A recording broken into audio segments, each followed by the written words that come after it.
Mapagpalang araw po sa inyo lahat. Ito po si Angie C. Vlog Cafeleñas, muling nagbabalik sa inyong harapan sa mundo ng YouTube.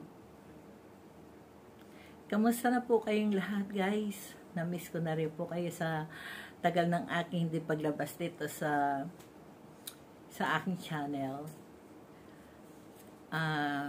Before tayo mag-start, gusto ko lang po i-shout out si Kuya Bal Santos Matubang, Team Kalingap, Rob Matubang, and of course, sila Roel Malalag at si Richelle Morales. Of course, nandiyan din si Daddy Donat at si Tatay Raisan. Shout out po sa inyong lahat. At higit sa lahat, sa mga fanatics Rochelle dyan, shout out po guys sa inyong lahat, ang Blue Heart Team na alam ko sa ibang bansa to o sa ibang panig ng ating mundo. Shout out po sa inyo, Blue Hearts. Gusto ko lang po masabi sa inyo na ang pagsapi ko sa Rochelle at sa Blue Hearts na team or Rochelle team, wala po akong masamang hangarin, kundi sa totoo lang, kasi silent viewer lang po nila ako. Inaobserbahan ko po ang bawat kilos na lahat. Nakitaan ko naman po yung Rochelle, Team Rochelle na yan, Roel of Malalag and Richelle Morales. Nakita ko lalo na po, especially sa kay Roel Malalag. Kasi nakitaan ko po kung paano siya tumulong. Focus po siya sa kanyang project na pabahay, feeding program, at kung ano pa pong mga project na meron po siya. So, ako lang po ang taong ayoko po na maraming issue. At gusto ko tanggapin ako ng buong puso ninyo kung karapat dapat ba ako na isali sa inyong grupo or ano. Ang sa akin lang po, dahil marami kong naririnig sa ibang tao na tawag ito, baka gamitin ko lang ang Rochelle, Team Rochelle, Blue Hearts team. Actually, ako po yung vlogger na at the same time,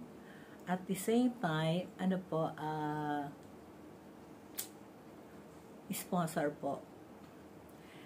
Now, yung pong kay Rochelle, wag po kayong mag-alala, especially yung yung Blue Hearts team. Don't worry. Kung ano man po ang nakikita niyo sa akin, ako lang po yung totoong tao. Hindi po ako yung masyadong, ayoko lang po talaga ng issue. Sinasagot ko lang naman po kung ano yung banat sa akin, kung ano po yung sinasabi sa akin. Pero ayoko po talaga ng mga issue or balahuraan. Hindi po ako sanay sa ganon. Now, wag po kayong mag-alala about sa pagtulong ko kay Rochelle, sa pagsuporta sa kanila. Buong puso po ako sumusuporta sa kanila sa pagtulong ng pabahay, sa feeding program nila. At nagpapasalamat po ako kay Daddy Donat at kay Tatay Raisan. Lalo na po guys, kung natatandaan niyo po, doon po kami nag-meet and greet sa Pila, Laguna. So, nakita ko naman yung dalawang bata. So, mababait po sila. Kaya, hindi dapat natin sila bigyan ng kung ano mang issue. Kasi, una-una, mga ano pa yan, mga bata pa yan. Siyempre, baka di kayanin nila ang mga yung mga banat o ano man dyan. Kaya, ngayon pala nagsasalita na po ako sa inyong harapan, especially sa mga Blue Hearts team. Ako po yung taong yung focus lang po kung saan po tayo let's say sa project po nila. Maasahan niyo po ako sa aking pagtulong sa Rochelle team. Kung ano bang meron silang project, pabahay man o feeding program, I'm always here para sa kanila. So, don't worry. Ako po yung kung nagkaroon naman ng problema before, nakaraan na po yun. Pero, sana po, huwag kayo tumutok lang sa ganung bagay. Kasi una-una, hindi ko naman binabalik ang issue, ha. Ang una-una, gusto ko lang pong linawin sa inyo na hindi naman po ako yung tao na bigay-bawi or nanggugulo or what. Hindi po. Sinasagot ko lamang po sila ng naaayon sa sitwasyon, sa mga tanong na yan, sa mga issue na yan. So, ako po yung taong, sabi ko nga po earlier na ako po yung tao na kung let's say tutulong ako, on hand ako, natutulong po sa mga project ng mga Rochelle. So, shout out po dyan kay Roel of Malalag, Rochelle Morales, Tatay Raisan, Daddy Donut, at sa mga ibang especially sa mababait dyan na fanatic Blue Heart team. At ano pang pong mga Blue Heart team dyan, kung sino pa ho dyan, alam ko, hindi naman nag-iisang, maraming team ng Blue Hearts, kay Rochelle. So, yun lang po ang gusto kong iparating sa inyo, na, again, hindi po ako yung talagang mahilig sa issue. Now, ang gusto ko lamang po talaga, ang advocacy ko lang, na gusto mangyari, pag-charity lang po. Gusto ko tumulong sa mga taong nangangailangan at sa mga taong let's say na kailangan ng tulong o ano pa man dyan. Ako po handang tumulong po sa lahat ng oras, hanggang kaya ko tumulong, tutulong po ako. Yun lang po ang aking yan po ang talagang advocacy ko sa buhay ko. Ang makatulong, makatulong sa mga tao na nangangailangan. Yung pagiging, kaya nga ko kay Kuya Bal sa Team Kalingap, kasi gusto ko po na magkaroon ako ng yung bang ka-team, kagaya niya, charity vlogging sila, di po ba? Kaya, sumapit po ako sa kanila dahil sa gusto ko talaga mag-charity. Yun po ang pinasa ko as a charity vlogger po. So, sana, ulitin ko lang po, yung mga iba dyan na hindi pa ako kilala, makikilala rin niyo po ako kung ano po talaga ang nasa puso ko. So, ang gusto ko lamang po, ulitin ko, ang tumulong sa aking kapwa, sa abot ng aking makakaya, tutulong po ako. At yung po sa Rochelle, mahal na mahal ko po yan, dalawang batang yan, parang anak ko na rin po yan. So, don't worry po. Nandito lamang po ako na handang tumulong. At kahit na di kayo magsabi, kung halimbawa na kung saan po akong tutulong sa mga project po ninyo. Sa abot po na aking makakaya. So guys, siguro naunaway niyo na ang ibig ko pong sabihin. Sana magkaisa po tayo. At yung ano man po, shoutout po Kuya Val Santos Matubang, Ate Edna Vlogs, Kalinga Prab. So, dahil sa Kalingap, wala po ako dito sa YouTube. Ang Team Kalinga po na si Kuya Val Santos po ang aking founder noon hanggang ngayon po. So,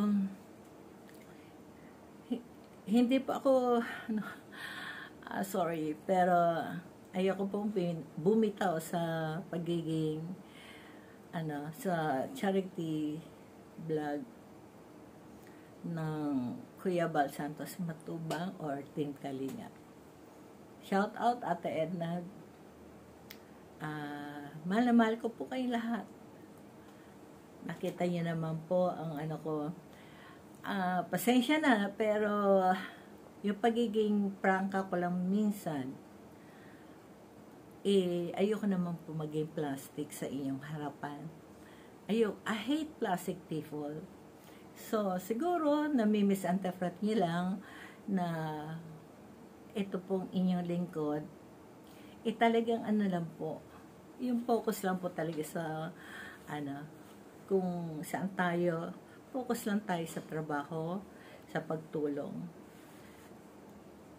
Huwag niyong, baka kasi nami-misinterpret ako na ganyan, baka gamitin lang ang Rochelle. Prangka lang po ako pero, hindi po ako yung taong balahura or what. I hate mga balahuraan or what. Ako, focus lang po ako kung anong trabaho meron tayo, kung anong project meron tayo. So guys, baka ulitin ko lang po, baka yung iba po na may misinterpret po ako. Unang-una, ayoko pong sirain ang Rochelle team. Kasi I love yung dalawang batang yan. Parang anak ko na po sila. So, sana wag niyo pong masamain ang pagtulong ko o hindi po ako yung taong manggagamit. Unang-una, bakit po ako, naman mapapala ko, halimbawa manggamit ako ng tao, kahit na hindi naman sa pagyayabang po, kahit na hindi naman po ako mag-vlog, meron naman po kami mga negosyo. So, sana huwag yung masamain yun. Nagiging prangka lang po ako, pero hindi po ako yung taong mapanira or what, at sanay sa mga issue. No, I hate yung mga talaga, I hate plastic people. Prangka lang po ako, kung kung may mali ako, pwede niyo naman po akong isabihan, na gano'n. Tanggap ko po yung kung saan mali. Mahirap naman po kasi na may mali ka na, pinagdidiinan mo pa sa na tama ka. Hindi naman po maganda ugali yun. Kung let's say, na talagang, makikilala niyo rin po ako kung sino po si Angie C. Vlog Cafilenials. Angie C. Vlog Cafilenials. Ako po yun. So, yung pagtatagpo po namin sa meet and greet ng Rochelle, doon po sa Pila, Laguna. Ang dami pong tao nagmamahal talaga sa Rochelle na yan. So, mahalin po natin sila lahat. At yung mga supporters ng Rochelle, huwag natin silang pabayaan. Ang dalawang batang yan, ang Rochelle. Ruel of Malalag and Rochelle Morales.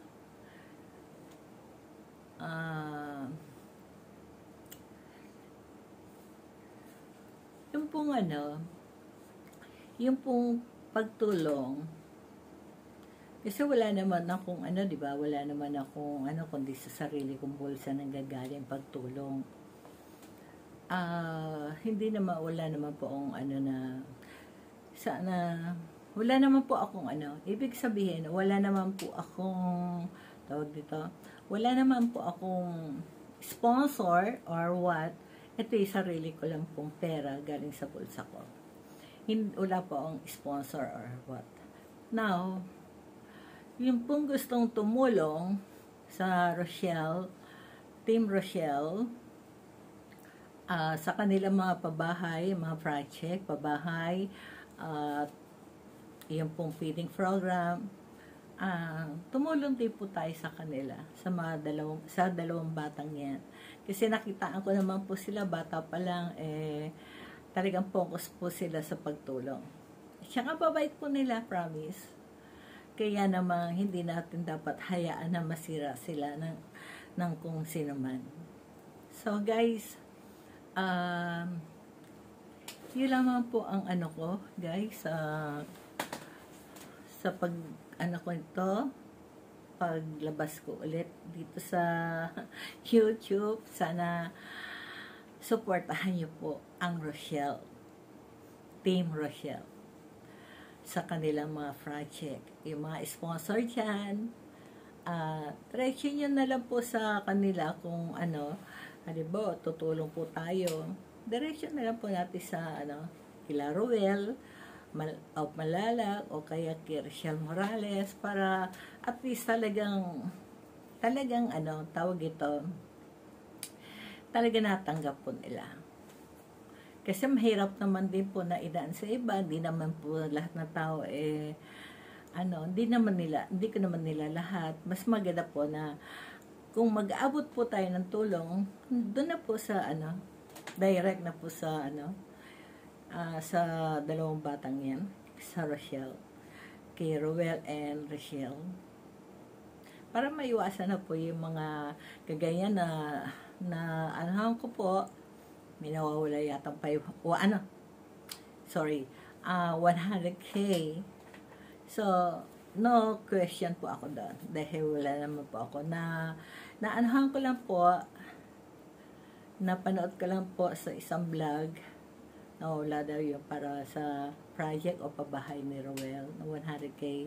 So, para maiwasan po yun, direct na lang po tayo magbigay doon mismo sa tao para magawa nila yung mga project nilang pabahay o feeding program na yan, or mga iba pang mga project nila, para para iwas tayo sa sa mga ganyan na issue. Kagaya ko, pag tumutulong po ako, direct po ako sa tao na dapat ko tulungan. Bahala na po siya kung po ang kung saan niya gagamitin yung perang yon, kung sa pabayo, sa feeding program, sila na po ang bahala. So, inulit ko, guys, thank you sa suporta niyo sa akin, lalo na po doon sa meet and greet. Shout out Blue Hearts team. Hayaan niyo po, tutulong po ako sa inyong mga idol, sa Rochelle na yan, at sa mga project po nila. Susuportahan ko po sila sa abot ng aking makakaya. Ganun din po siyempre kay Kuya Bal Santos Matubang sa Kalingap. Tutulong din po tayo sa abot ng aking makakaya. So, guys, again, nagpapasalamat po ako na maraming salamat po sa mga subscriber, supporters ng IGC Vlog Millennials, at lagi kayo nandyan para sa akin. Really, ang saya-saya na puso ko. Thanks God, at nandiyan po kayo para sa mga support niya sa amin. Salamat sa mga subscriber, followers, viewers. At hindi naman din po ako galing sa mga basher. Natural lang po may mga nagbabash. So, shoutout po sa mga nagbabash or basher. So, wala po sa amin yun. Alam naman natin kung ano yung totoo. Tayo lang po nakakaalam sa ating kung ano po yung totoo sa mga sinasabi natin. Kayo rin po ang makakapunan yan. So, mahirap naman po pangunahan kayo, pero kayo po makaka-observe ng, halimbawa ako po, yung mga blue hearts na team, kayo po makaka-observe ko anong klaseng tao po ako. Kung ano po yung nakaraan namin ni Kuya Bal Santos Matubang, nakaraan na po yun. At wala pong kayong alam sa nangyari noon. So, ayoko na rin pong banggitin nyo kasi kaya lang ko nababanggit. Sorry po, no? Kaya ko lang po nababanggit kasi hindi mamatay-patay isyong yan. So, ako lang po, sabihin ko sa inyo, abay po akong tao. Baka sabihin nyo, dahil ako to. Hindi po, sabi ko nga po, kayo po makaka-observe kung ano ugali meron po ako. At sana, magkasundo-sundo na po tayong lahat sa ng tulong sa mga sa kila Roel and Rochelle. Suportado po ako. Mahal na mahal ko po kayong lahat. At yung dalawang bata na yan, parang anak ko na rin po yun. So, nandun po ang suporta ko. Nasa inyo po ang suporta. Suportahan ko po kay lahat. Ibig sabihin, magkaisa po tayo lahat. Suportahan natin sila para lalo pong marami sila maging project at sana marami pang mga pumasok na tawag ito na sponsor para lalo pong maging maayos at maraming maging project ang Rochelle. So guys, hanggang dito na lamang po. Maraming salamat po at pagpalain po kayo ng Panginoon, tayong lahat. I-bless po tayo. And maraming salamat po kung ano man po ang aking pagkukulang, pagkakamali o ano man, pasensya na po. So, maraming salamat again sa inyo lahat. I love you all guys. God knows that. Love you. Bye-bye.